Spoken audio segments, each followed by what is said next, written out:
Xbox On. Welcome to Xbox On, a podcast with one host about one console, Xbox. I'm said host Jesse DeRosa, and on today's episode, we'll be talking about the latest Xbox news for the week of September 11th, 2025, including Xbox teases big reveals at Tokyo Game Show, MachineGames teases a third entry in their modern Wolfenstein series, you don't need to buy an ROG Xbox Ally to get their half-assed Xbox handheld experience, and more.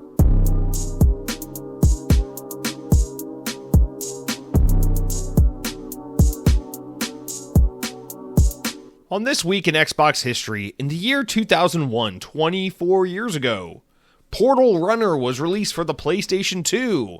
You're saying, Jesse, why are you talking about a game that was released on the PlayStation 2? This is an Xbox podcast. And you might be thinking, oh, is Jesse trying to be funny because now that Helldivers 2 is on Xbox, he thinks everything that's an Xbox is a PlayStation and vice versa? No!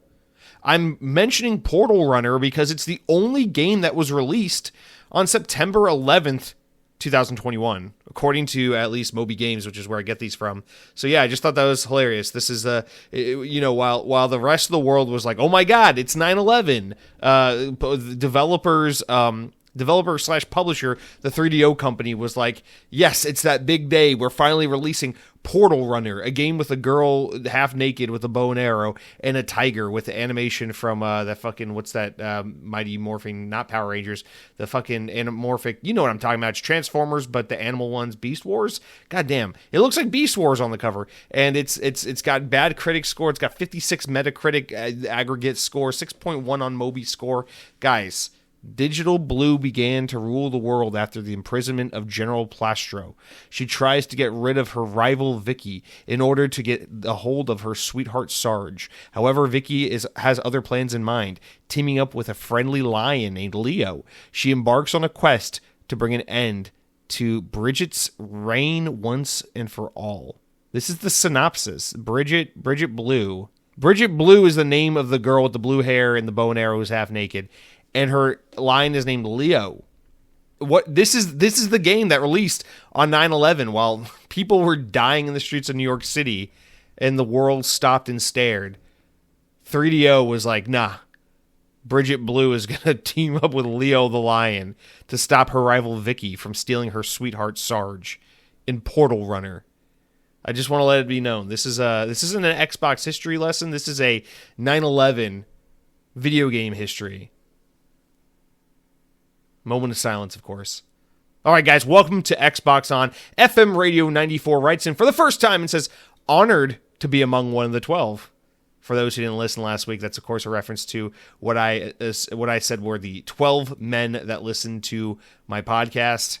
I'm happy to have you, FM Radio 94. Of course, if I'm, not to stir the pot, not to piss you off, not to be rude, but if you ask me, I'm a little bit more of a FM Radio 93 fan. But 94 is fine if you're into like that weird jungle metal sex noise shit that you listen to over there on channel 94. But good for you. Whatever, teach their own. Guys, welcome to the Xbox On podcast, a podcast about Xbox when it's on, when it's off. It doesn't matter. You can listen to this podcast when your Xbox is in any condition. You can take your Xbox, speaking of 9/11, and drop it off a fucking skyscraper and let it fall down to the ground and splat into a million pieces. And you know what will still play?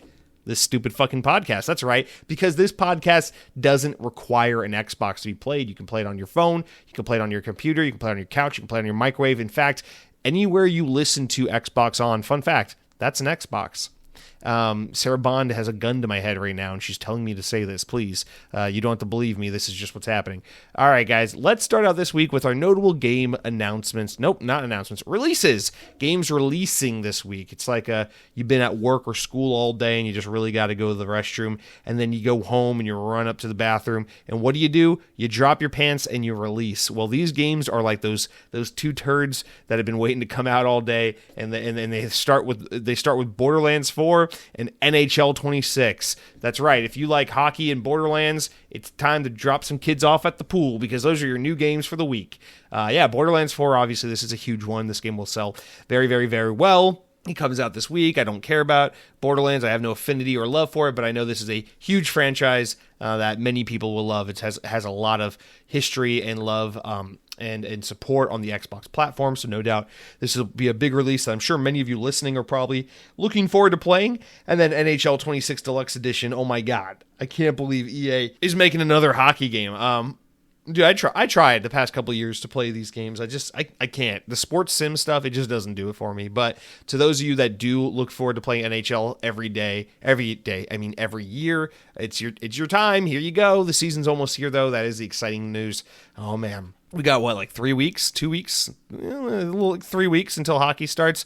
I'm very much looking forward to it. Of course, this year I don't know what I'll be doing.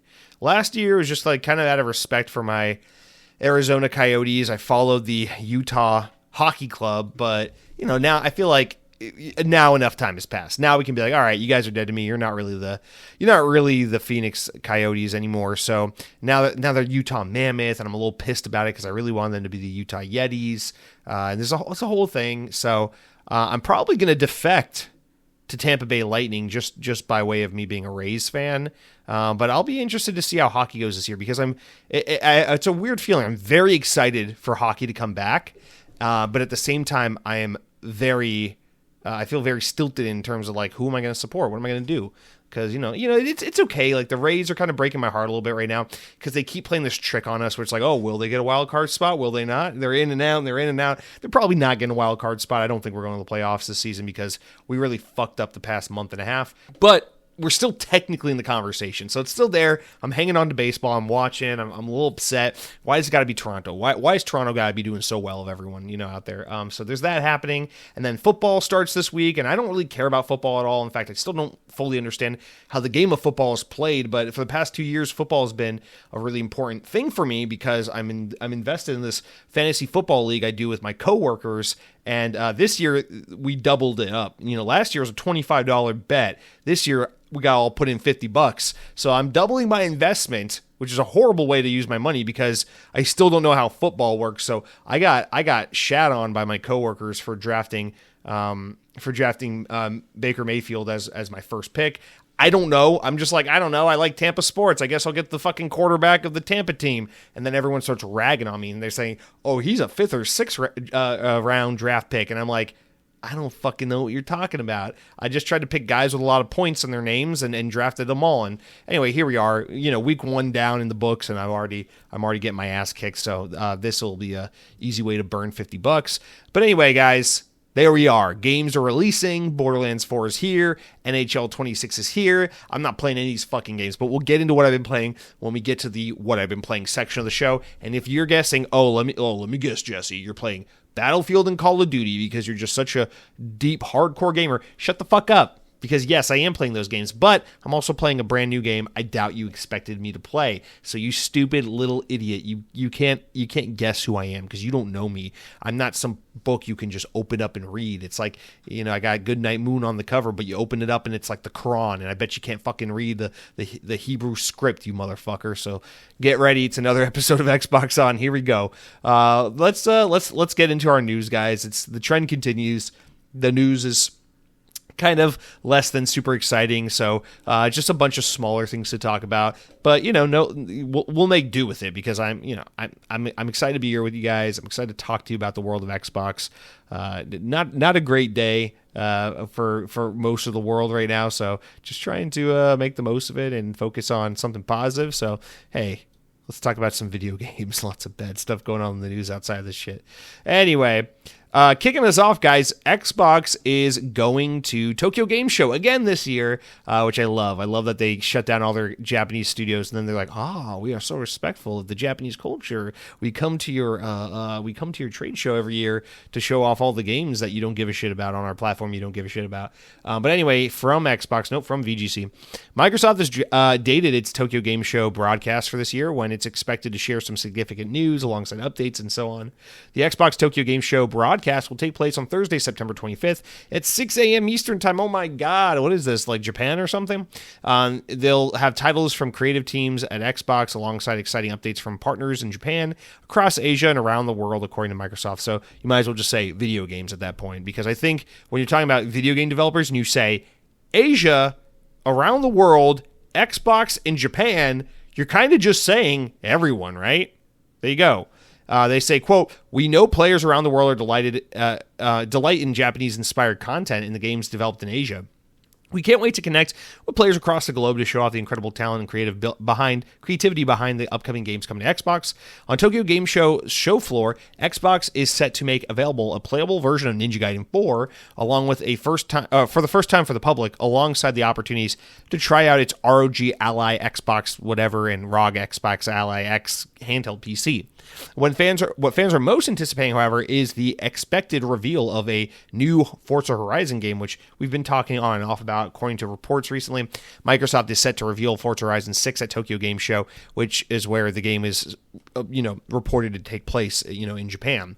Notably, an Australian car importer claimed on social media last month that Playground Games, the developer of the game, had scanned some of their key cars and a category of car native to Japan, which is the smallest expressway legal motor vehicle. So might begin to play some really tiny ass cars around the streets of Japan. Listen, it's happening. I'm excited for it. This is a very unheard of place for a Forza game to get announced, and I fucking love it. I think it's awesome. Forza is a huge franchise for Xbox. Tokyo Game Show is a place where they have like no business ever being. So for this to be the place for them to do the Forza Horizon 6 reveal and for it to be a game in Tokyo, I think that's really bold, really cool, really exciting. I wouldn't expect much more exciting information beyond this. Maybe a release date for Final Fantasy VII on Xbox, but that's about it. So I don't know. I'm looking forward to just getting that look at Forza Horizon 6, assuming the rumors are correct, the reporting is correct, and that this is indeed what we're getting. But outside of that, the Xbox at TGS, it's like, it's like the summer showcase is so exciting, but then it's like Gamescom happens, a Tokyo Game Show happens, and it's like, and then all the games come out because it's the busy season. It's like, hell yeah. And then December rolls around and Jeff Keighley's like, games are so important. Here's the nominees for games that made my erect boner even more erect. And then he just gives it to like fucking God of War or PlayStation or some fucking Soulsborne game. And then everyone claps. And then some kid jumps up on stage and is like, Bill Clinton. And then they kick him off and then they arrest him. It's awesome. All right, guys. So that's it for Tokyo Game Show. That's what's going on right now. But it continues on because not only are we possibly about to see Forza Horizon 6, but maybe one day we'll even see a new entry in the Wolfenstein series. Don't get my fucking hopes up. Don't do this to me. It's like that meme. It's like that line from Avengers Endgame where Hawkeye is looking at Black Widow and she's like, we might have a way to bring him back. And he's in the rain. He turns around and he goes, don't give me hope. This is one of those moments for me because studio head of MachineGames say that it's not yet finished with their Wolfenstein story and would like to make another entry in the series. The Swedish studio recently developed Indiana Jones and the Great Circle, but before it was mainly focused on the Wolfenstein series of first-person shooters. This includes two main entries, The New Order and New Colossus, as well as a prequel and spin-off in VR experience. However, in the latest installment of the no-clip documentary series, The History of MachineGames, co-founder and studio head Jerk Gustafsson said the studio has always planned a main trilogy of games, meaning a third title remains to be developed.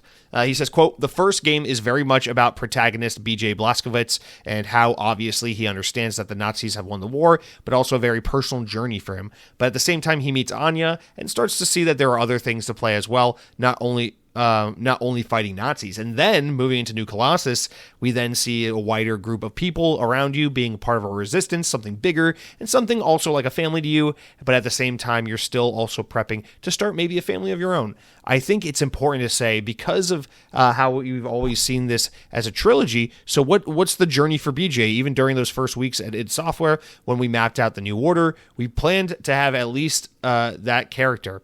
That what will happen in the second one, what will happen in the third one, I think it's important to say because at least I hope that we're not done with Wolfenstein yet. We have story to tell. Well, this is interesting because he's saying this the same week in which the Indiana Jones Giants DLC comes out, which is a puzzle-heavy, story-based additional content for that Indiana Jones game. I don't know. Will I play it? Maybe. I don't know. Here's the thing about that Indiana Jones game is it's really, really good. I think that game was better than it had any right to be. I enjoyed it quite a bit. I think MachineGames made the best Indiana Jones game that's existed. Not that that's saying a whole lot, but I really did enjoy that game. As far as licensed games go, I feel like that was a pretty good one, and I really love it. And ideally, I would like to just leave it at that. But the problem with modern gaming is you can't just leave it at that. Once you've created the art assets and you've created the world and you've built in the character and you've made that game, you gotta then take what you have and use it to expand upon and build the sequel. And so, do I expect we're getting an Indiana Jones 2? Probably. Because the way these things work is like, that's what happens. You know, they're like, okay, we already have all this money. We've already licensed the IP. Let's keep it going. But some rumors suggest maybe Indiana Jones wasn't all that profitable for them with the expensive licensing fees from Disney and whatnot. So it's not that I'm hoping that it wasn't profitable, that the game flopped. It's that I really like that game. But if it was a one and done, I'd be totally happy with that. I could live in a world where, MachineGames made Indiana Jones and the Great Circle. It came out, it was great, and then we move on. I would be super happy in that. And especially if it meant that they're going back to Wolfenstein, because Wolfenstein is way better than Indiana Jones. It's not that one's good and one's bad. They're both great. But Wolfenstein is really what I want from MachineGames. And if there's an opportunity for them to go back to Wolfenstein, I must say, it's like, please, for the love of God. But I just can't help but feel like because of the way games are made these days and the way costs of games work and everything, there's just this onus and this impetus to make a sequel to Indiana Jones because they already have the art assets. They've already worked with the IP. They could probably make a sequel much faster than they made the original game. And it's just like, you kind of got to do it. Disney's probably like, hey, we're not too upset with how that did. Think about it. Indiana Jones and the Great Circle is the most critically well-received Indiana Jones thing to happen in like 35, 40 years. So I'm sure the Lucasfilm and Disney are looking at that and they're like, maybe Indiana Jones lives on as a video game series. I don't fucking know. But it's just, I don't know. It's like the Insomniac thing. Do I like the Insomniac Spider-Man games? Sure, they're great. Do I want Insomniac to disappear as a studio that makes creative, new, unique, original IP just because they're on Spider-Man bitch duty?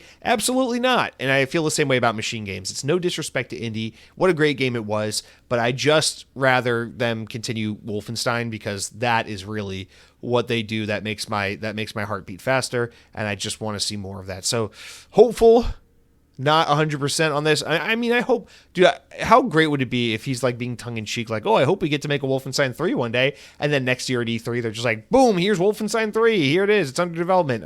What a great, pleasant surprise that would be. But I just don't hold your breath is all I'm saying. But one can hope. All right, let's move on. So Lenovo, the computer company that makes computers, is the first company to confirm that they too will be getting the Xbox front end skin coming to the ROG Xbox Ally. Interesting. In an interview with The Verge, a Lenovo spokesperson has confirmed that the Xbox FSE, which is like the skin, like the shell that goes over Windows, will be coming to the newly announced high-end Windows handheld at a later date. The Lenovo Legion 2, Gen 2 rather, will also be released in October and boasts an 8.8-inch OLED screen, a 144 Hz refresh rate, removable controllers, and a similar AMD Ryzen processor to the ROG Xbox Ally and Xbox Ally X. It will cost $1,100 US for the base model, all the way up to $1,500 or $1,480 for the model with the most powerful processor, 32 gigs of RAM, and 2 terabytes of storage. Although the Legion Go Gen 2 will not feature an Xbox FSE skin at launch, Lenovo spokesperson Jeff Witt told the publication that it would be coming to the handheld in spring of next year, spring 2026.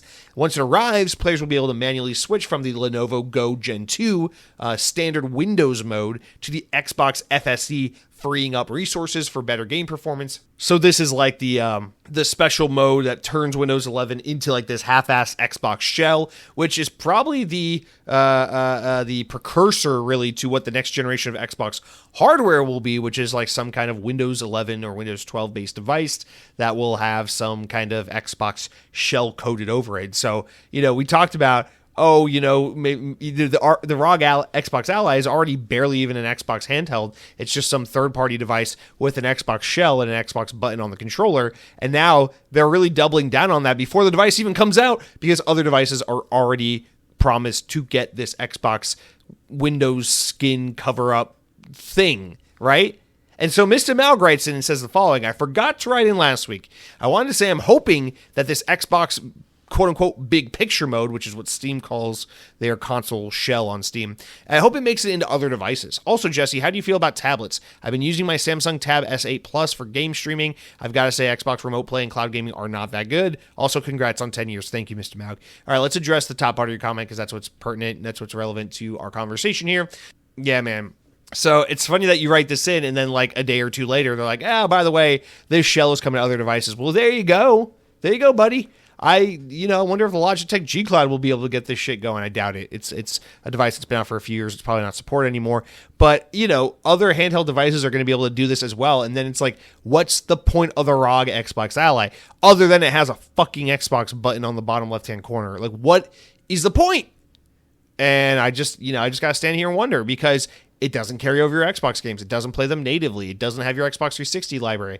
It's just a fucking streaming device that downloads your PC games and pretends to be an Xbox. It masquerades itself as an Xbox all day long while we real Xbox fans wait and yearn for a true Xbox handheld, and while everyone else who disrespects their own wallet can go and buy this thing, I guess. I don't know, man. No real disrespect to those who are excited for this device or buying it. It's just, I still fail to see who the fuck this device is for. I just think it's a huge waste of money.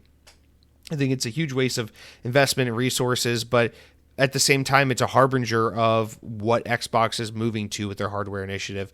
I suspect, and I fear, because even though I love the idea of there being at least one more generation of Xbox hardware, I wonder, will it just be a more powerful Series S and X, or will it be some shitty fucking PC thing with an Xbox skin over it that is secretly not even an Xbox? And this stuff has me worried about that. And they're already seeding the handheld market before they even threw their hat in the ring. And so who's to say they don't continue that trend with their home consoles? And just, this is great. It's great for people who don't care about whether it's an Xbox or something else they play on, that they can have these benefits and these features and this look and feel of the ROG Xbox Ally on their non-ROG Xbox Ally device. But man, oh man, it's just like, what is the fucking point of this device? Why would anyone give a shit? And where's our Xbox handheld? Because until we get that, I just don't give a shit about whatever they're doing. This thing's available on the Legion. I don't care. The ROG Xbox Ally is available. I don't care. Maybe it goes on sale and it bombs and I can get one for dirt cheap. I don't care. Under no circumstance do I have any interest in this device. I'm just waiting for a true blue Xbox handheld. And at this point, I'm really starting to think we probably might not be getting one. But if we found out about one, it'd probably be in a year or two. So we'll see how things play out in the near future, near to midterm. And Mr. Malik, to go into the rest of your comment or your question here, how do I feel about gaming on tablets? I have no interest in gaming on tablets. I have a really shitty Samsung Tab. It's a Tab A series, and I bought it strictly for reading comic books on, and I used it for absolutely nothing else. So that's how I feel about streaming on tablets. I hear a lot of people say Xbox Remote Play and cloud gaming aren't that good. I think it really depends on where you live, because where I live here in Central Florida, I have a great experience with it. There have been some days or some instances where it hasn't been that good, I'll admit. But for the most part, Xbox Cloud Streaming has been phenomenal, whether I do it from my phone with an Xbox controller or, as I used to do back in the day a little bit. If I've done it like from my console, like I don't want to download this game, let me just stream it. That's worked wonderfully.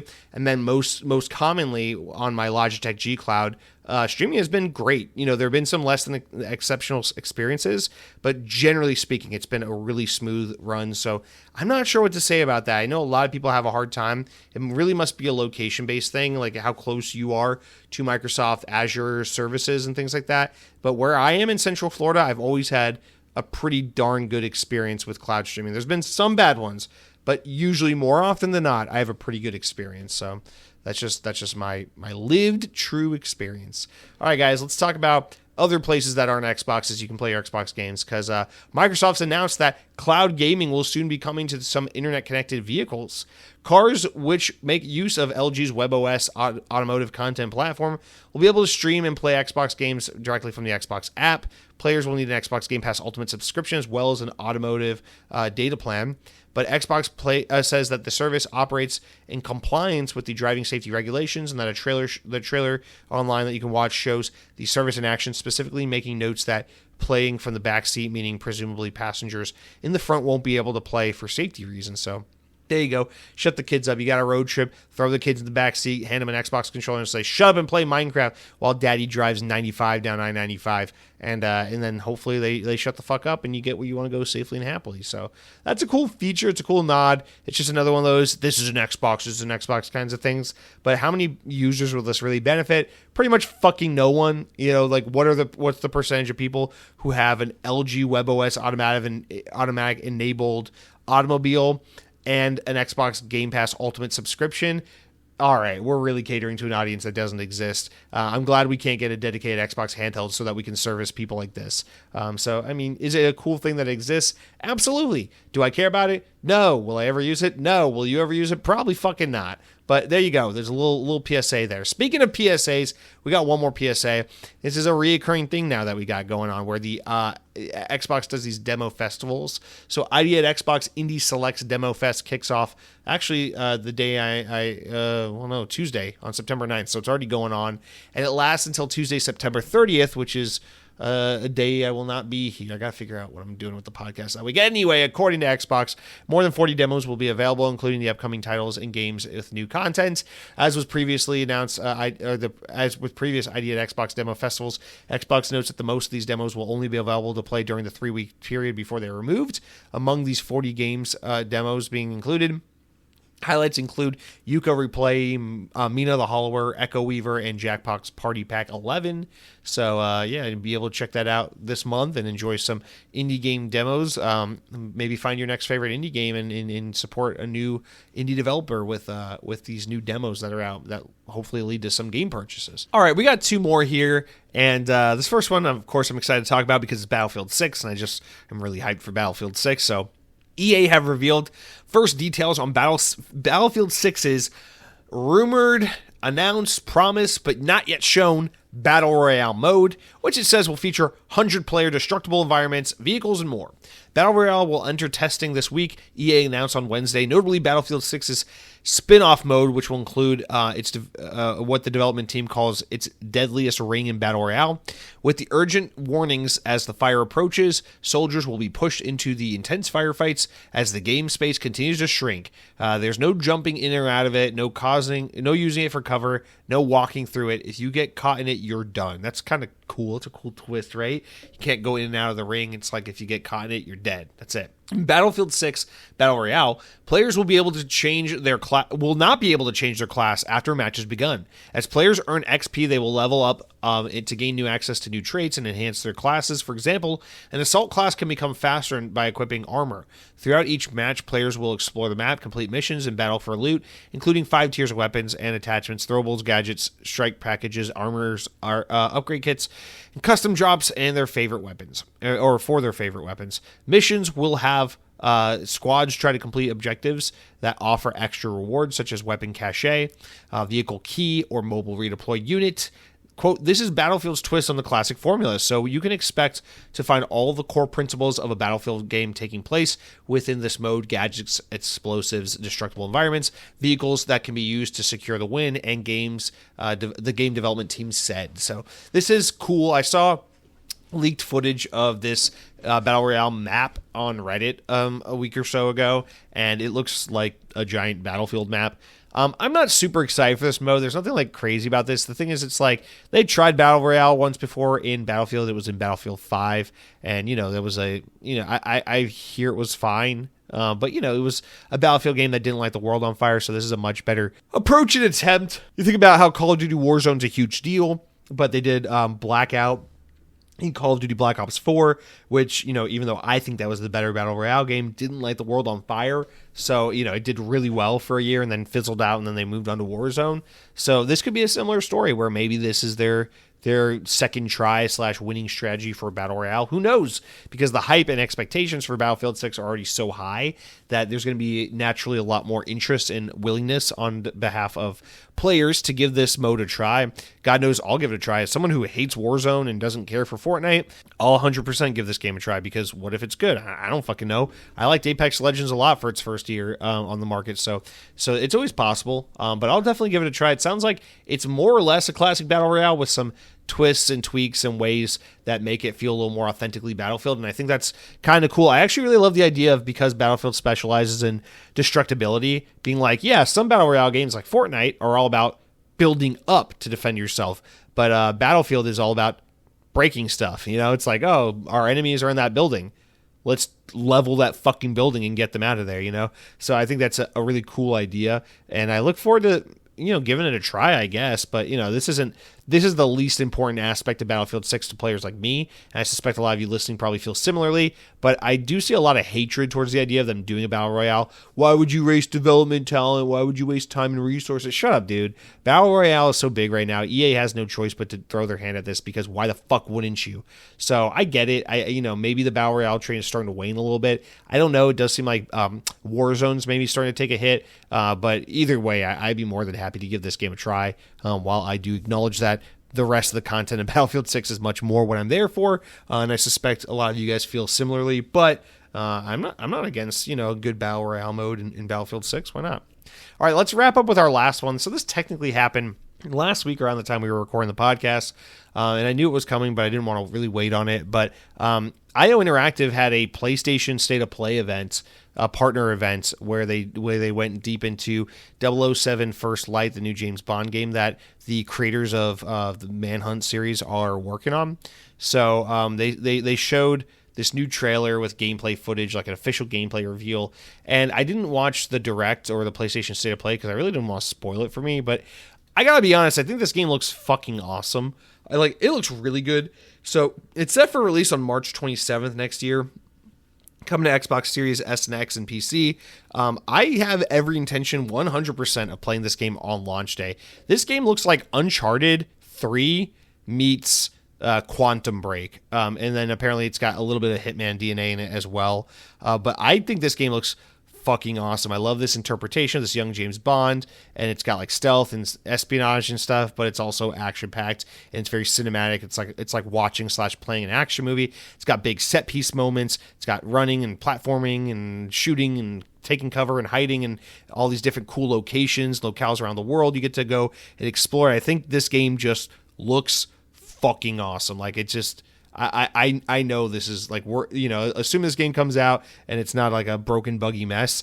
I assume we're in for a treat with this game. So, as far as like licensed movie type games go and stuff, I think this is one of the better ones that, as far as how it's coming along and what it looks like, I think this is one of the most badass looking ones we've seen. And I say that as someone who, I love action movies. I love Fast and Furious and Mission Impossible. I'm not a James Bond guy, not because I don't like it, but just because I simply have never watched a James Bond movie. I'm sure I'd like them. I'm sure they're good. I just never taken the time to watch one. So I say this as someone with no affinity, no history, no love for James Bond. This game just looks fucking badass. Like, it's just really leaning into everything that's fun and special about third-person action narrative-driven games like the Uncharted series. And I just, I commend IO Interactive for doing this. It looks awesome. This looks like, talk about MachineGames doing Indiana Jones and how Indiana Jones was such a great fit for that team. I feel like this 007 First Light, it's this James Bond IP seems like such a natural fit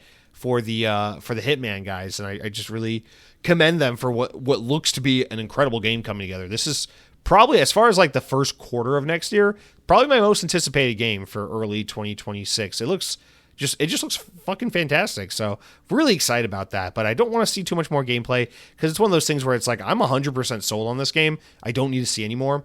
And I really like taking that approach to things where I don't try to overindulge too much. It's weird. Sometimes a game's coming out and I'm like, I want to see anything and everything. Like right now, Metroid Prime 4, I can't get enough of. Nintendo's about to do a direct event. I can't wait to see more Metroid Prime 4. I'll gobble that shit up all day. But then there's games like this where it's like more story driven and more cinematic. I'm like, I don't want to see it. Let me just experience it all when it comes out. I treat games like this a lot more like a movie where I'm like, I don't want to see all the trailers. Let me just be excited for the movie, you know? But anyway, yeah, 007 First Light coming out March 27th.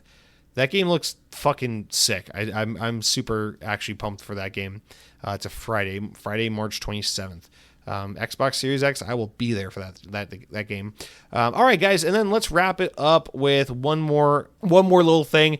Sticking with IO Interactive, now we're talking about their publishing efforts. They recently published their first game with Mind's Eye, that game that came out a month or two ago that totally fucking flopped. So CEO of Hitman developer IO Interactive has stated has responded to the disastrous launch of Mind's Eye, the game that they have published, and the CEO says that the disastrous launch has left the company's future publishing plans in question.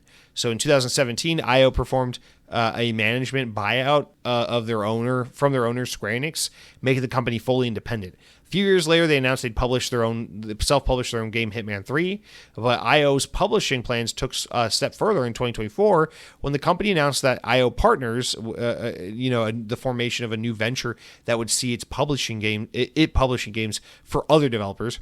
Or the first game published by IO Partners, labeled as Mind's Eye, which debuted from former Rockstar North president Leslie Benzie, his new studio Build a Rocket Boy. So this is like the main producer of the Grand Theft Auto series, his new team, his new game. In an interview with IGN, IO Interactive CEO Hakan Abrak said that in the initial talks with Build a Rocket Boy was to support them, explaining we thought they had some really great ideas, a great world, a great background that they were building, and hopefully they'll get the opportunity to show more of that in the future, and we just wanted to help them distribute the game. On the backlash following the release, though, Abrak says that, well, it was definitely tough, right? It was a tough reception. It wasn't what we had hoped for, and it also wasn't what we hoped for at our IOI partners. They're working hard on turning that around to regain the trust of gamers out there. So we'll have tons of potential for content that they're working on. So hopefully they'll succeed with that in the future. However, when asked whether IOI's interactive partners still plan to release other studios' games in the future, despite the total failure of Mind's Eye, Abrak suggested that it wasn't certain, saying that IOI Interactive, or IOI Partners rather, and IO Interactive will publish our own games internally, he replied. But IOI Partners, that remains to be seen, is what he says. So IO Interactive, which is the development arm, the guys that make 007 Lightborn or First Light or whatever, Lightborn. You just know there's a game coming out soon that's going to be called Lightborn.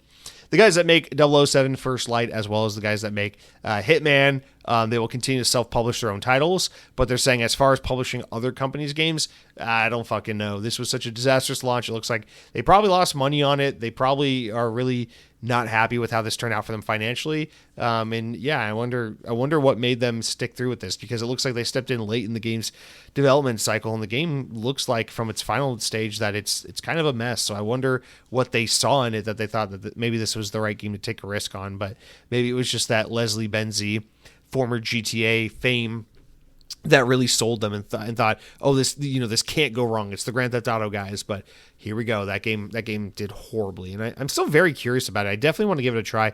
One day when you can get it for dirt cheap, like a couple bucks, I definitely have every intention on downloading and playing this game. But I'm not paying full price for it. No way. But anyway, that's an interesting little anecdote. So IO tried their hand at publishing other teams' games. One game, and they already kind of said, I don't know if we'll do that again. So hopefully no jobs are affected as a result of that, but you know how that stuff goes. So anyway, guys, that's it for all of our news this week. Let's take a quick water break, come back, and we'll talk about other things like the games I've been playing and whatnot. So I'll be right back there.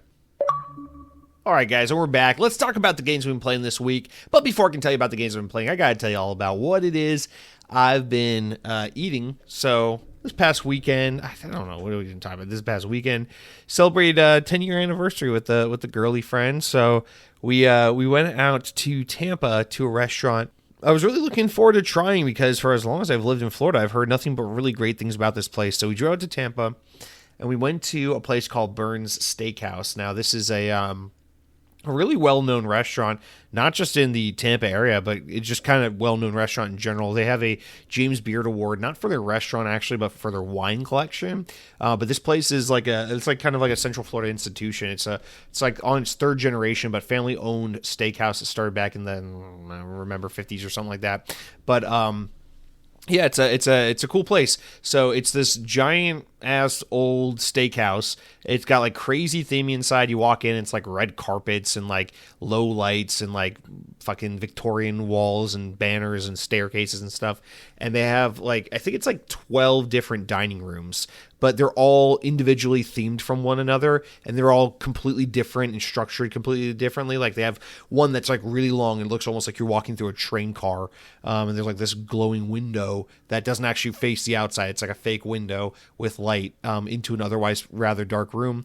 And then there's this one room that's like, it looks like you're in a fucking museum dining. Like they have all these different rooms that look like entirely just different from one another. And we got sat in one of the smaller, more intimate rooms, which I really appreciated. But it was a great place to celebrate a 10-year anniversary. It's I gotta say it's a nice restaurant that it is like everything today. Like the prices are like, oh man, why are restaurants so goddamn expensive? But I feel like for considering it's like 10-year anniversary special occasion kind of restaurant, I feel like the value at this restaurant is pretty fucking good because each entree comes with, each steak entree comes with a baked potato and fried onions and a salad and a French onion soup and bread service. I'm like, all right, that's pretty fucking good value on top of your steak. So the value is definitely there. And then we got some appetizers. We got like the fucking beef tartare and the grilled octopus. So, trying to celebrate, make it a little fancy. But I feel bad because this place is really well known because they have the largest, I want to be careful how I word this. It's the largest privately owned collection of wine in the world. Or in a restaurant, or maybe it's just the country. I don't fucking know. But it's really crazy because once you're done eating at the restaurant, what they do is they give you a tour. Like your server takes you to the back and they give you a proper tour of the entire kitchen. Then they give you a tour of the bar area. And then they take you into their wine cellar and they give you a tour of their wine cellar. It's actually fucking awesome. It's really, really cool. So the place is definitely like a love letter to wine enthusiasts. They have a 200-page wine menu and all that. And so like our server greets us. And she's like, oh, blah, blah, blah, wine. You need some recommendations on pairings, blah, blah, blah. We got the award for this. We're known for the largest privately owned collection of wine, blah, blah, blah. And then I basically just had to like very politely tell the lady, it's like, listen, we're not much of drinkers. Can I just get an iced tea?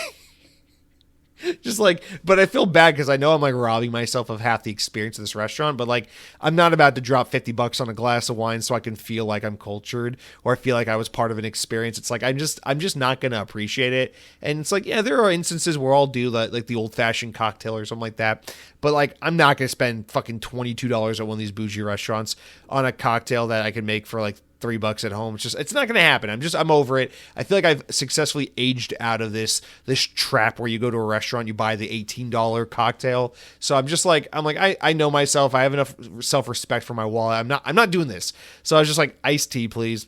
I'm sorry. But the restaurant is fucking awesome. Like the theming, the atmosphere, the coziness, the service is like next fucking level. Like you have to work there for a couple of years before you're even allowed to wait on a table. And it's one of those restaurants where like everyone who's worked there has been there for like their entire life. It's very like career server kind of restaurant, not like a standard restaurant where it's like we just need bodies to fill in the spaces. It's like a legit like career type of restaurant, which is awesome. And I used to work in a higher end steakhouse when I was younger as like a salad expediter and a food runner.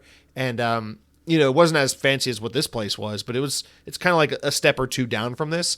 And even that restaurant was one of those places where like there were servers that had been there 15, 20 years. And, most of the serving staff, had trained for like months and months before they were allowed on the floor. And like me working there as like a 17-year-old running food plates to tables. I was like, can I be a server one day when I'm 21? They're like, fuck no, go work at a bunch of other restaurants, get better experience, and then come back here and you can wait tables. So I have some kind of experience being in these kinds of restaurants. And it was actually kind of cool to get to see a different restaurant similar in that way. And, but even like a step up from that and get to experience that because I have a deep appreciation for culinary arts. I mean, I was this close to going to culinary school when I was younger, and there's a part of me that always thinks like the dream retirement thing is to open a cafe, or the alternate version of me, if I didn't go into corporate America, was either going to be a college English professor or I was going to work in restaurants and be a chef. So like this is just, I don't know, it's like this thing that speaks to me because I love restaurants, especially like fine American or French style restaurants and stuff like that, where you have that kind of like old, that like old classic American or European style sentiment towards food, about like you dress up, you go out to the place, you got the classical music playing in the background, you got the fucking simplistic meals, but they're cooked to perfection, the steaks, the this whatever, the French cooking techniques on the fine high-end food. I have a love and an appreciation for this kind of stuff, and so it was a really cool dining experience. And then what makes this place even better is that once you're done eating and then touring the kitchen and then touring the wine cellar, they then take you upstairs, and there's a second restaurant up there, and they call it the dessert room, and it's entirely dedicated to just desserts. It's like you wrap up with your server that you had dinner with, you pay your bill, she says thank you, she says goodbye to you, you get sent upstairs, you go to a new secondary host stand, you check in again, and then you tell them your name, and they go, oh yeah, you were sitting at table whatever. Okay, we'll be right with you. And then a new server comes and brings you to a new table upstairs where there's this giant piano room, and it has all these like intimate private booths in there. And then you get a new server, and they give you a new menu, and now it's all about cordials, after dinner cocktails, coffees, teas, and desserts. And then like the piano man is just like sitting there, and he's like playing tunes, he's like, ding-a-ling-doo, I'm the piano guy.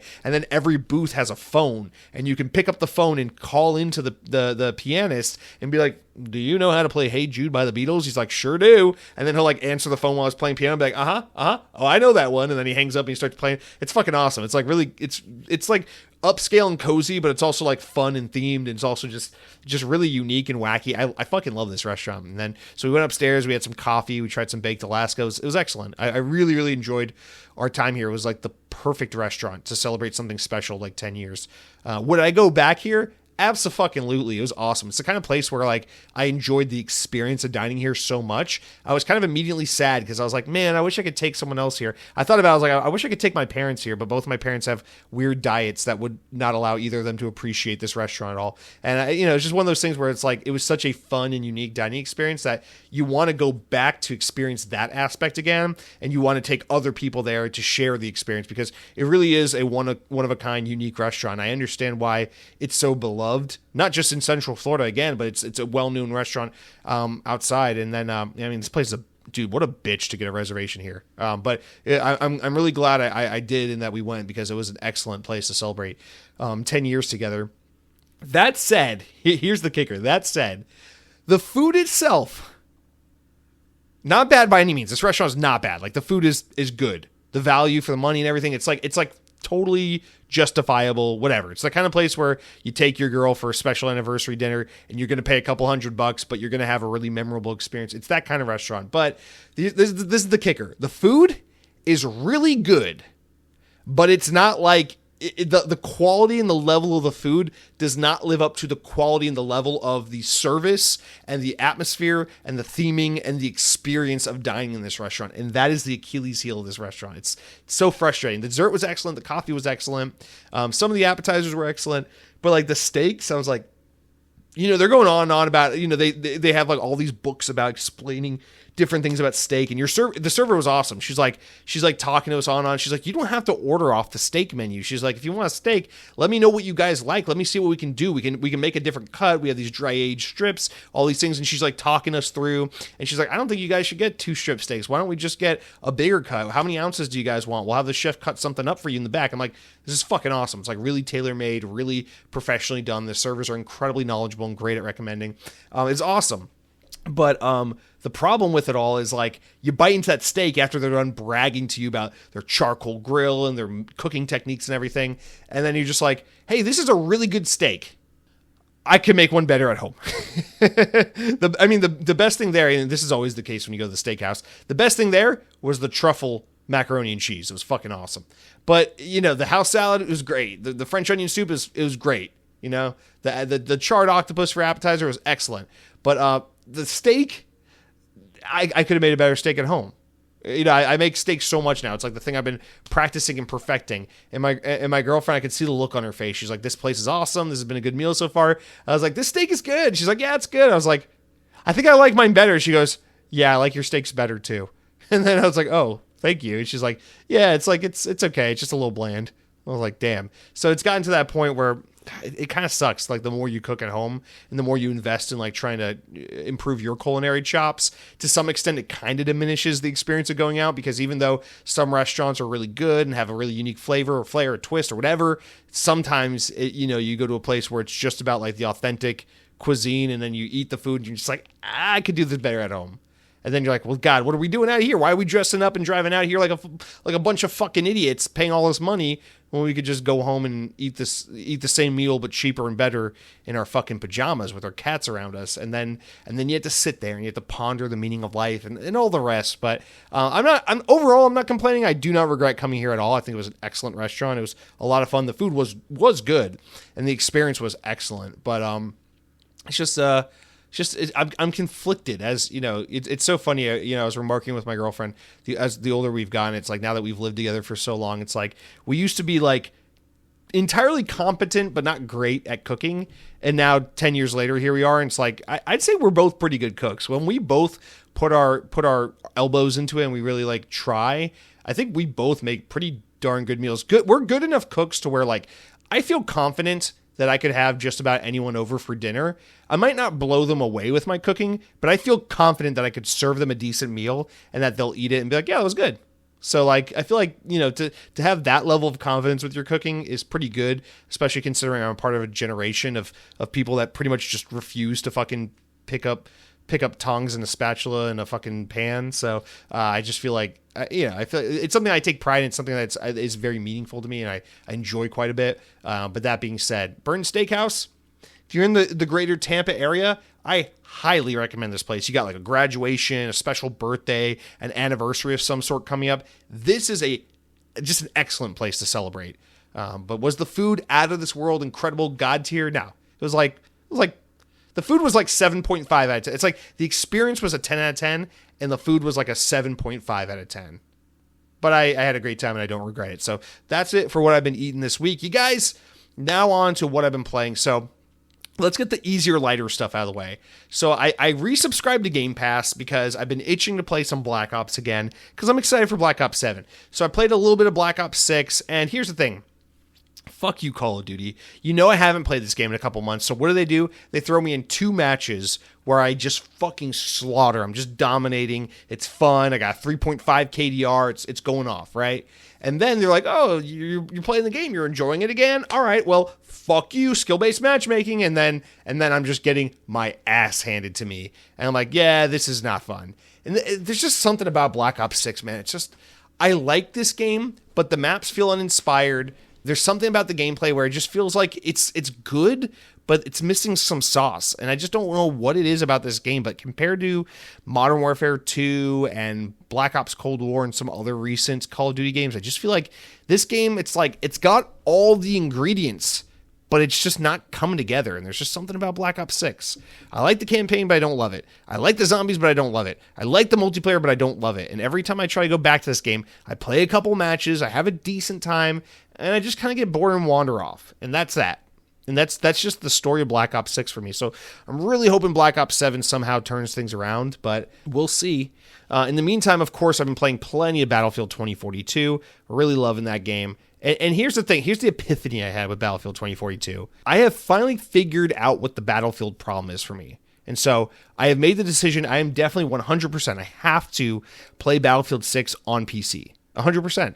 Because I thought for the longest time the problem was Battlefield either feels good or bad depending on if you play controller or mouse and keyboard. But what I found out is that's not the case. Battlefield games in recent history have gotten so good at tailoring the controller experience that these games are great on controller. It's absolutely excellent to pick up an Xbox controller and play Battlefield 2042, Battlefield 6, whatever.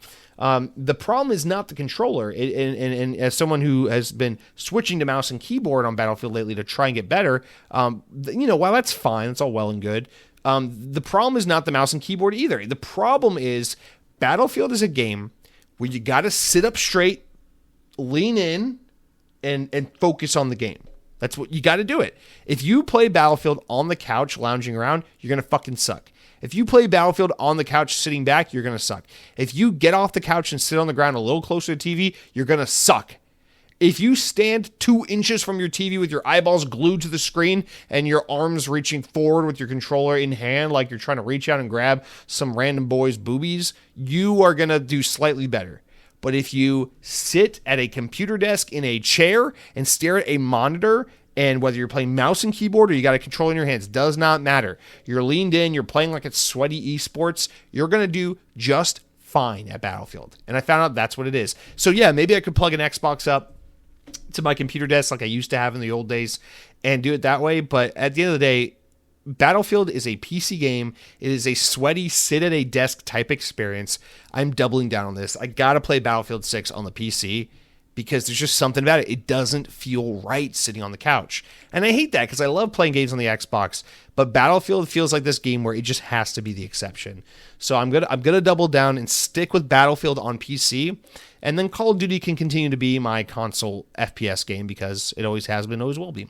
So, I mean, that's the epiphany I had with Battlefield this week, is that it's not the controller, it's not the mouse and keyboard, it's the sitting arrangement. There's just something about playing Battlefield on a PC, at a computer, sitting in a chair, at a desk. It's the only way to do it. It's the only way. So it's just too involved. It's too sweatfest, I guess. I don't know. But that's what I learned there. Now, there's one more game I've been playing, and it's the game, it's the new game I'm playing, so I saved it for last.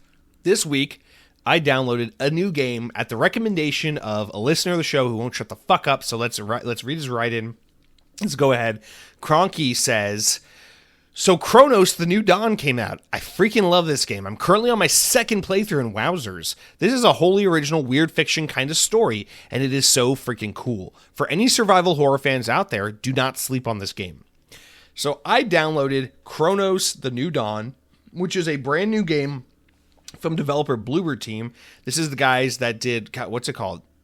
On Xbox, it was a Xbox Series X launch window title. The Medium, sorry. Yeah, in early 2021, The Medium. It was that Game Pass Xbox second party game that they did that kind of came out to like middle of the road reviews, not so hot. And these guys don't have a great track record for their horror game studio. They don't have a great track record for what they've done. But last year, that kind of all changed when they did the Silent Hill 2 remake, which I didn't play, but apparently was really, really good. It was on PlayStation 5. I don't think it was on PC. It's just PS5. I don't remember. But that game reviewed very, very well, and people were really high on it and said that Bloober Team showed that they were capable of making really excellent games when they put their all into it. So I was really excited about Cronos because I was like, okay, now Bloober Team has a little more respect on their name. They're going back. They're doing this original IP, and let's see what it's all about. And also, this game looks awesome because it is so clearly heavily inspired by Dead Space, which is currently my favorite survival horror game of all time.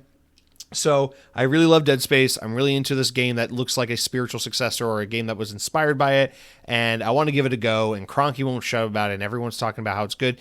It's reviewing pretty well. It's getting solid reviews. Some people have a little bit more nitpicking to do with it, but it's overall getting pretty decent reviews. It seems like the overall take is that the story still isn't like quite there, but this game, from a tone and setting and artistic and atmosphere kind of perspective, is excellent, and the gameplay is good, and that's kind of my takeaway so far. I'm about 2 hours into this game. It looks like it's usually about a 13-hour playthrough, according to howlongtobeat.com.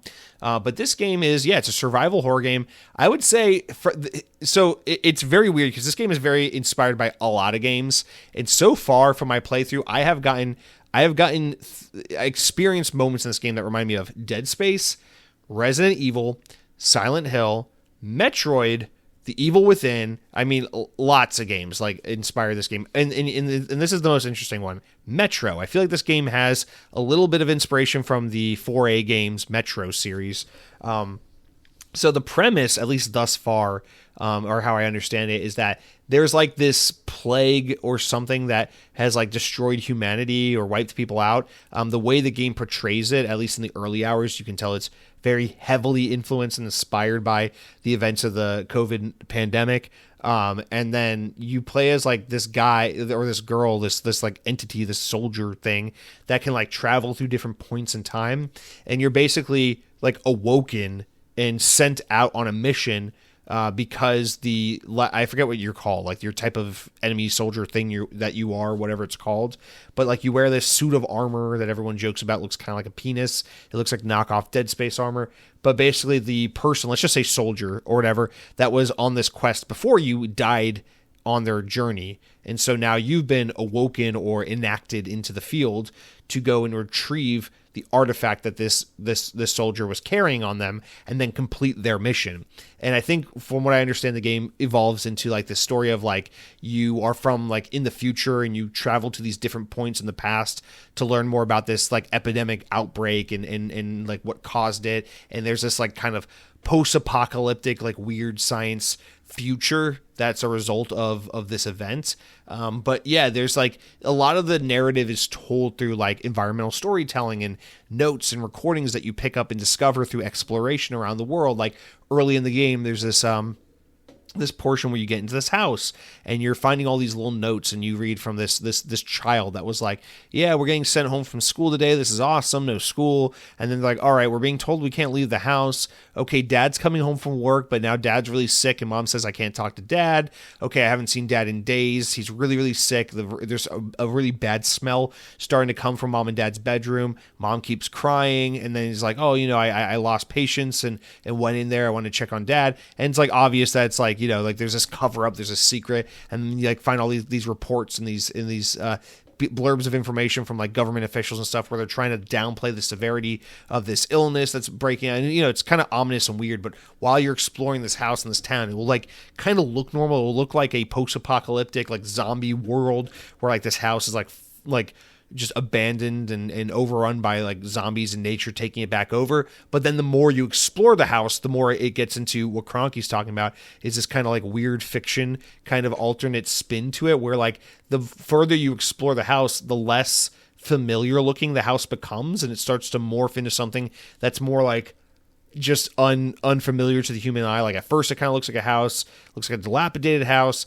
Now it looks like it's blending in with like a cavern or a cave or an underground utility facility, and it's like it just becomes unrecognizable. And in the scenes in this game, the environments do this really amazing job of seamlessly transitioning away from one place to another without you really noticing where you're going. You'll be like, wait, I was in a town, there were cars in the streets, there were street lights, but now I'm just like in this underground cavern, and there's like fire, and there's like these enemies ripping off the walls, and the walls look like they're made by like membrane and human tissue and flesh. And it's like, what is this? And it's like very normal things will blend into very abnormal things, and then places will look like they were built by human hand, like urban environments and cities, and then walls will then merge into other walls that look like they're made of like human bioorganic flesh and like material, and then things will be twisted. You'll be walking down a street light, and then there will be just breaks in the road, and things will be in different sides and like different axes. Like this side of the road is on the x-axis,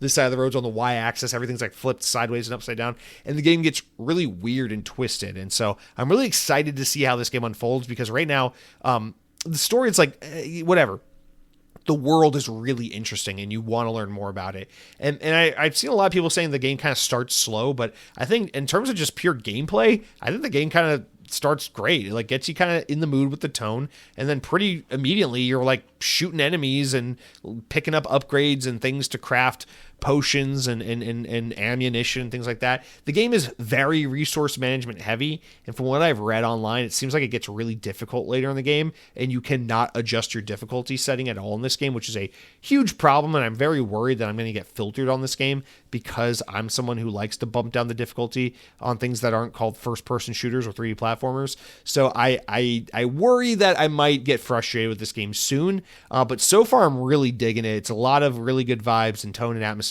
and I'm trying to just play some more horror stuff, because I really, and I say this every year, I really don't care for horror movies, but I really love horror as a video game genre. And so I'm trying to experience more and more. I really want to become better versed in the world of scary video games, because I just think this medium is just so much more compelling and enticing. The interactive medium for horror. And I really like the survival horror genre. It's one of those things, like, I always forget how much I like it. And then I play a Dead Space or an Evil Within or Resident Evil, and then I'm like, oh yeah, I actually like this shit. So it's really cool. I'm really liking it so far. Excited to spend a lot more time with it. So I think Black Ops kind of left a bad taste in my mouth again.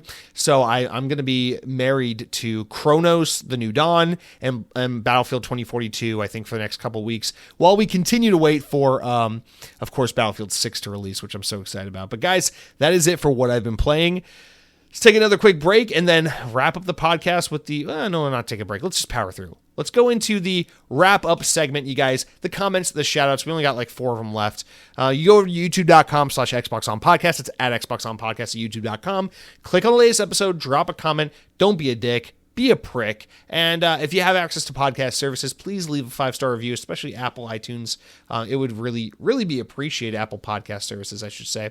But yeah, guys, let's hop into it. So Sam Frito kicks us off with our first of 4 comments this week and says, chiming in one more time, I played some Gears of War Reloaded. Then I played some Halo 5. Such a difference? Not sure if I even got into Gears of War. Halo 5 is a fucking... Not sure if I'll ever get into Gears of War. Halo 5 is a fucking masterpiece. Well, Sam Frito... It's kind of blasphemous what you're saying, and you're kind of putting a target on your back there. Now, I will agree with you as someone who loves Halo 5, that Halo 5 is borderline a masterpiece. I wouldn't say it's a masterpiece, but it is very, very, very, very good and very, very, very underappreciated. And I absolutely love that game. Dude, shout out to Halo 5. Such an underappreciated gem. I will never forgive Microsoft, 343, and most importantly, the gaming community for the way they reacted to Halo, because I think Halo 4 and 5 were a great new direction for the series, and then they fucked everything up with Infinite, and I'll never forget it. So don't even remind me of that. I try not to think about Halo these days. But chiming, you said, so you played some Gears of War Reloaded. Is this the first time you played Gears of War? Like, is the first Gears of War the only one you've ever played? Because I would say, if you're not a Gears of War guy, I would recommend doing exactly what I did, because I played Gears of War 1 and 2 when I was younger at my buddy Ernesto's house growing up. And I liked these games, but I did not love these games as a kid. I thought they were kind of fun, kind of good, kind of cool, but they got a little boring pretty easily. And then I kind of gave up on Gears of War for a long time and found out when Gears 4 came out, not when it came out, when Game Pass came out, I played Gears 4 for the first time and was like, wow, I really like this one. For some reason, Gears 4 really spoke to me. And then Gears 5 came out and I played it and I was like, this is fucking awesome. And then I went back and replayed the old games and I appreciated them more. And so I would recommend, if you really want to get into Gears of War, but the first game or the second game aren't really doing it for you, and if you're a longtime Gears of War fan, just plug your ears, because I know to you this sounds blasphemous, but give the Coalition's Gears of War games a try. Play 4 and 5 because they feel a lot more modern. They feel a lot more action-packed. I think they feel smoother and better. Play those games. I think from a pure gameplay perspective, they are improvements over the original trilogy. And then if you like those games, I think it will better improve your chances of resonating with the original trilogy. So I would recommend that to anyone struggling to get into Gears of War. I think 4 and 5 are a perfect jumping on point. And then you can go back and love the series. But that's just my 2 cents. Thank you for writing in, Sam Frito. I hope you have a wonderful week. Jay Sevier writes in and says, congratulations on the 10-year anniversary to both of you. And let your girlfriend know that of those 12 men that listen to your podcast, one of them is from Australia. Well, there you go. We got some representation. It's not just our boys in the UK and our Florida men. We got a listener out there in the wild west. What the fuck am I saying? No, I'm in the west. No, Australia is in the hemisphere of Christmas being the summer. You guys are doing it all wrong. You got Santa Claus in shorts and a t-shirt. What the fuck are you doing, Jay? No, I appreciate you, man. Thank you so much for the kind wishes, and thank you so much for the support. I've always appreciated you. You've been a long time listener and a great voice in the community. So I've always appreciated you as well, Jay. And I hope you're doing well. Congrats to you. for what is it, 6 years? 6 years of this bullshit podcast. And congrats to you on, I don't know, whatever you got going on in your life. I hope your family is doing well. I hope you're doing excellent. And I hope that life in Australia is treating you well, because you deserve it and you're a good guy. And you're wearing an ODST mask, and I like that about you. All right, let's move on. The woke dead Captain James writes in, says, currently laying in bed recovering from surgery on my shoulder, so no gaming for the next couple of weeks. I'm sorry to hear that, man. I hope you're recovering well, recovering fast, but hopefully all good things. Surgery for the right reasons, right? Because something maybe you got a bionic shoulder and you're going to fucking shrug things off like a fucking Terminator. I don't know. But yeah, hopefully everything's good for you, man. I'm wishing you a speedy recovery. But you said, I've been doing the same as you. I was playing a lot of Battlefield 2042. Last week I decided to pick up Peak. And man, it is totally one of the most fun games I've played in a while. Highly recommended to anyone with a PC. And you can pick it up for only $8. Yeah, I've heard a lot about this game. I don't think I've seen this game, though. I've heard about it on a different podcast I listen to, and a lot of people are going on about it, how fun it is. I know it's one of those like games, like the proximity chat friend games that are really big on Steam right now. I'm actually watching a video of it. I assumed it was going to look a lot more realistic than this. It's a very cute, fun, artistic, colorful, cartoony style. But yeah, I know this is a very like physics like play with buddies kind of game, and I assume it is a good time. Listen, this is the kind of game I would definitely pay $8 to play this for one night with a couple of friends, but this is just not the kind of game I'm going to pick up and play by myself. But it does look fun. I have heard great things about it, so I appreciate the recommendation to all of you listening out there. Maybe give Peak a try. I know it's dirt cheap and it's doing really well, so probably the way to go. But yeah, hopefully you feel better soon. You can get back to some Battlefield. And then we got a final comment from first-time writer Brian H. G6K. Brian, thank you for writing in so much. I appreciate that. Appreciate you. He says, I have to comment because of dry spell. I am here every week in the background. I love your channel. Keep up the good work. Please explain, though, your negativity towards Xbox. You canceled Game Pass. You went to PC. PC is the future, and Xbox will always be a part of it. You use cloud gaming. This is the number one console killer. And while you used and you used a while now, so in future consoles dead. Xbox is trying to keep people like you happy, but now all podcasts, you are negative towards them. Sucks getting old. I miss the old days, but to be future rolling in. I am proud Xbox has the balls, like they always did, and will be the first to do so. And will be the first to do all first, and all others will follow. As long as I can game, I'm happy. With all due respect, I'm assuming possibly English is your second language, because the comment, written totally fine, but it's a little choppy in places where kind of have to infer the way in which you mean some of these things. But that being said, Brian, seriously, I really appreciate you writing in. Thank you for your engagement with the show and for your support. I really appreciate you. So I want to clarify a couple things. So I just resubscribed to Game Pass this week. I did take a month off of Game Pass. That was kind of just in response to everything happening with the layoffs at Microsoft. I just needed to step away and take a break. I probably came back to Game Pass too soon is what I'm feeling right now, because I'm like, I wasn't really feeling it with Call of Duty. Maybe I'll just keep playing Cronos and Battlefield and I don't need Game Pass. So I'm wondering if I came back too soon. But I will say, yeah, I stopped kind of as like just as a moment of silence, for the mass layoffs at Xbox and at Microsoft. But it wasn't because I'm getting out of Xbox. I love Xbox. It's still the number one place I play. It's where I'm playing Cronos right now. It's where I will play the majority of my games. I just think Battlefield is better suited on PC.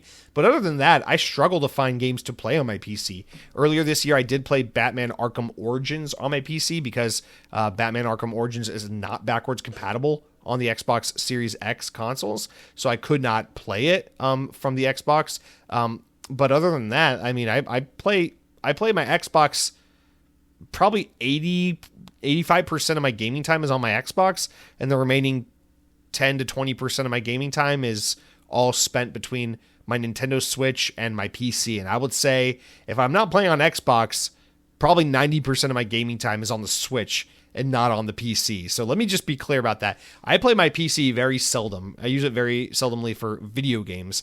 Battlefield is just a big exception right now. So there's that. Although I do like gaming on PC. Right now I'm kind of in a mood where I'm more open to doing it more often. But usually I am playing Xbox way more. Just lately I've been playing a little bit on my PC. That being said, I also don't use cloud gaming that much. It is a feature I tested a lot and I do use sometimes. But I would say, even though I have the ROG X... No, I don't have the ROG. I have the Logitech G Cloud. Even though I have that, I don't use it all that much. It's a device I used a lot when I first got it, and I use from time to time now, and I don't regret buying it, and I like it. But for the most part, I play games on my couch with an Xbox controller in my hand, connected to my Xbox, running natively off of my console, downloaded onto my hard drive. That's how I play the majority of my video games. So I'm not moving away from Xbox at all. So I'm not advocating for any, I like that Xbox Play Anywhere is a thing, that I can play Xbox games on my PC. I like that I can stream games on my phone or my tablet or whatever. I like these things, but make no mistakes about it. What I want first and foremost is more of what I've been doing for the majority of my gaming time for 20 years, which is to play Xbox on a couch in a living room, connected to my TV, running natively on the console. That is what I want more than anything. And that is what I support. If you measure what I do with gaming in pure hours spent, I mean, playing natively run games on my Xbox hardware is the overwhelming most common way I play games. And so I'm not trying to support any demise of home consoles. I'm just, right now I'm just trying to enjoy some Battlefield on PC, but for the most part, I'm very much in the top. I would guess I'm in the top 5% of people who spend time on Xbox as a platform. I would guess most of us listening to this show are in the upper percentage of time spent gaming on Xbox. So we are not the problem. The problem is the general public that all left Xbox and went to PlayStation. It's not even the people streaming. That's a small number. It's not even the people playing Xbox games on their PC. Really, it's that people have jumped ship and gone to PlayStation. That's really the big killer in all of this, is that PlayStation has become an unstoppable force. They have the Apple iPhone thing going on where it just doesn't matter what Xbox does. They'll always be seen as Samsung. They'll always be seen as Android, and you'll always be a loser until you have the PlayStation.